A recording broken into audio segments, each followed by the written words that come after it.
Après la vidéo sur le curl à la barre, voici la variante aux haltères. Il y a beaucoup de points communs que je ne vais pas forcément répéter ici, donc allez la voir si vous voulez plus d'infos.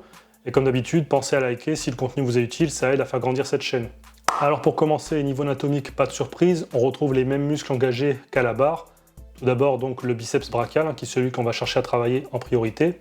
Pourquoi biceps? Parce qu'on trouve deux chefs, le chef long et le chef court. Je rappelle que le biceps est un muscle polyarticulaire, même si on n'y pense pas forcément de prime abord, car on a tendance à le travailler uniquement en flexion de coude, c'est-à-dire en isolation. Mais le biceps donc est inséré sur la scapula, autrement dit l'omoplate, et vient se terminer sur le radius, c'est-à-dire qu'il chevauche deux articulations. Il permet donc à la fois la flexion du coude, mais également l'élévation de celui-ci. Et enfin, il permet la rotation de l'avant-bras en supination, comme ceci.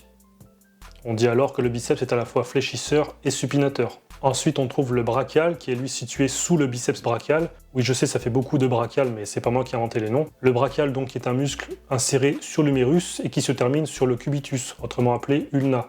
Donc c'est un muscle qui, lui, est pour le coup monoarticulaire puisqu'il participe simplement à la flexion du coude. Et enfin, on trouve les muscles de l'avant-bras, à savoir le brachioradial et les fléchisseurs du poignet. Dans la vidéo sur le curl à la barre, je vous avais parlé des considérations relatives au valgus, notamment le fait que si vous avez un valgus très prononcé, même la barre pourrait ne pas vous convenir. Dans ce cas, seuls les haltères peuvent permettre à vos bras de se mouvoir dans un schéma conforme à leur anatomie. Allez, on passe maintenant à l'exécution du mouvement. Donc on est debout, on a les haltères dans les mains, on se tient droit. On commence à lever un haltère. Dès qu'on passe la cuisse, on vient faire une rotation en supination de la main. Puis on continue de monter au maximum sans trop lever le coude.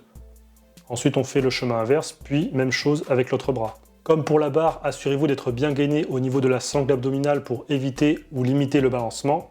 On peut travailler en bilatéral, mais moi je vous conseille d'alterner car c'est en unilatéral que vous aurez le plus de force et que vous pourrez vous concentrer au mieux. Ensuite, c'est possible de rester en supination tout le long. Vous aurez ainsi un travail encore plus prononcé sur le biceps et moins important sur le brachial. Maintenant, faites attention à ne pas tendre complètement le bras car le biceps est faible dans cette position. Pour moi, cette variante, c'est OK tant que les poids sont encore à peu près légers. Par contre, dès qu'on monte et ou qu'on a un biceps court, je déconseille. Pourquoi? Parce que la tension va devenir énorme et de plus, lorsque les poids vont être importants, la taille des haltères va vous gêner en supination. Autre variante, vous pouvez travailler en position assise. Alors ça, c'est pas mal pour limiter la triche et empêcher de trop se balancer. Et c'est bien également si vous êtes blessé aux jambes ou si vous revenez d'une opération. Autre variante anti-triche, c'est comme pour la barre, c'est de se placer dos au mur. De cette façon, ça va limiter grandement le balancement. Faites simplement attention à ne pas cogner vos haltères dans le mur si vous ne voulez pas abîmer votre mur. Après, comme pour le curl à la barre, vous pouvez légèrement tricher lorsque vous arrivez sur des poids qui commencent à être importants ou bien que vous êtes à la fin de votre série, que ça devient difficile. De toute façon, le curl biceps, c'est un exercice où il devient difficile de progresser en restant parfaitement strict passé un certain stade. Donc une triche modérée a toute sa place. Dans ces cas-là, vous prenez un léger élan et vous prenez garde à conserver une colonne vertébrale bien alignée et un bon gainage de la sangle abdominale.